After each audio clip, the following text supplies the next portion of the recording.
Bueno, buenas, ¿qué tal? Buenas noches. Voy a hacer un breve video, voy a intentar de que sea breve, para compartir algunas herramientas conceptuales para quienes anden navegando por libros de filosofía o también de psicoanálisis, que para mí el psicoanálisis es una filosofía.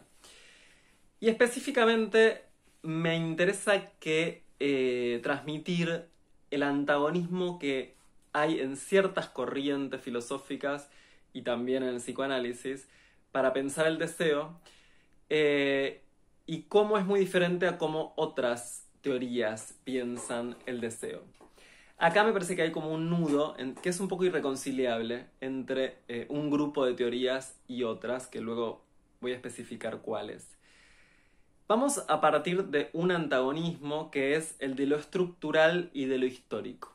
A la hora de pensar la subjetividad, si tomamos un psicoanálisis por ponerle algún adjetivo ortodoxo, y muchas corrientes filosóficas, y esto lo vemos en Derrida, lo vemos en Heidegger, también quizás si remontamos ese río llegamos a Hegel, podemos ver que podemos pensar la subjetividad con un rasgo estructural.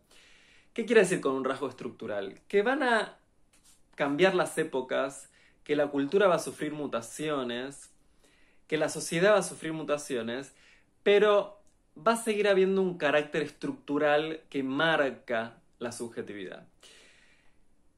¿Y cuál es la característica estructural de la subjetividad? Esa característica estructural tiene que ver con pensar a la subjetividad como atravesada intrínsecamente por una falta constitutiva del ser, por algo que es irreductible precisamente a lo histórico.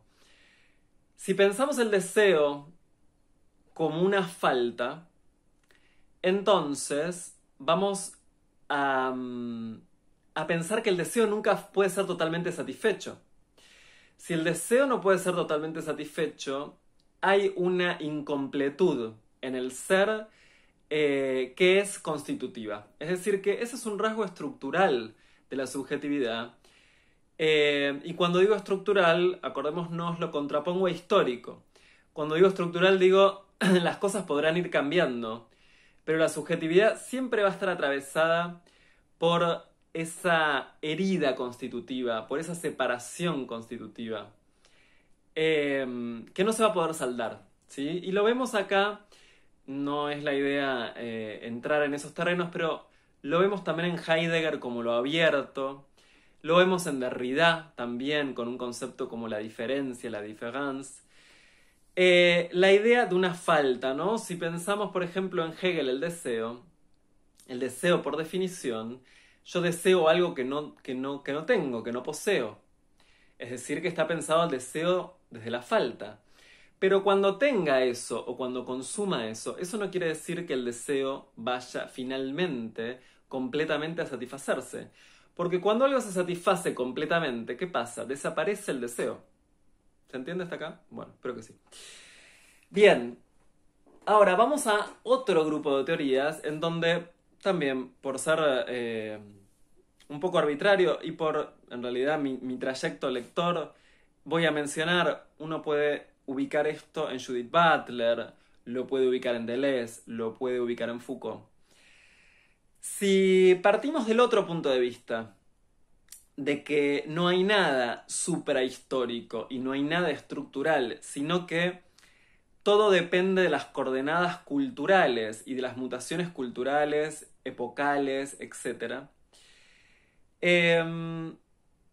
Por ejemplo, y esto lo trabaja muy bien Judith Butler en el género en disputa, si uno parte de una concepción de un total construccionismo, lo que va a decir es que el deseo no tiene un carácter estructural transhistórico, sino que el deseo siempre está ya trabajado por las estructuras culturales, epocales e históricas y siempre ya implicado en esas corrientes de cambio.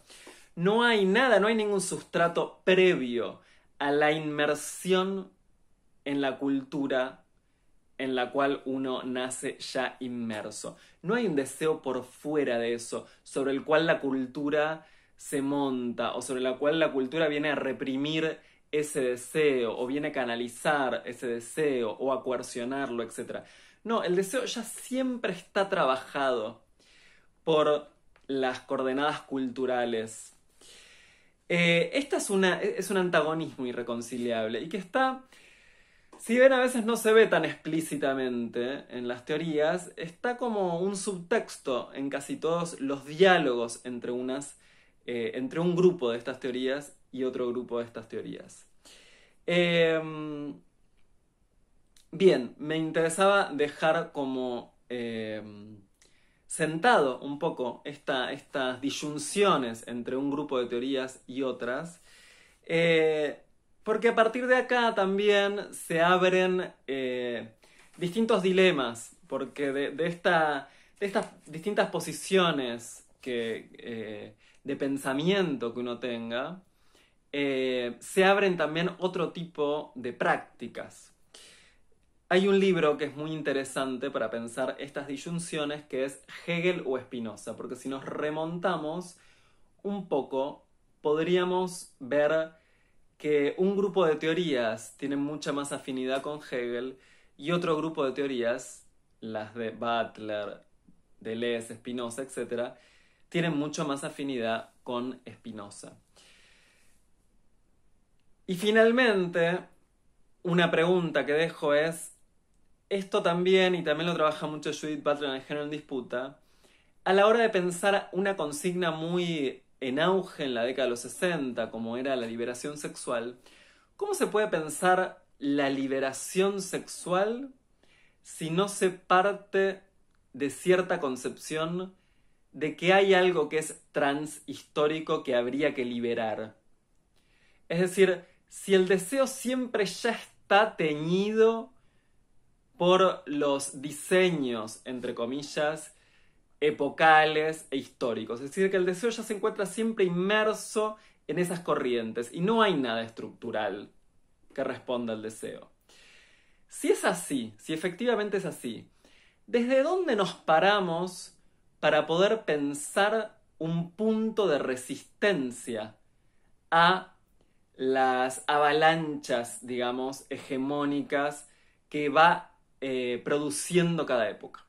Si todo es ya histórico y el deseo siempre ya está trabajado está trabajado por esas instancias históricas, ¿cómo aparece un punto de resistencia que esté por fuera de eso histórico? Es una pregunta que no me interesa contestar ahora, pero se las dejo porque me parece interesante pensarlo.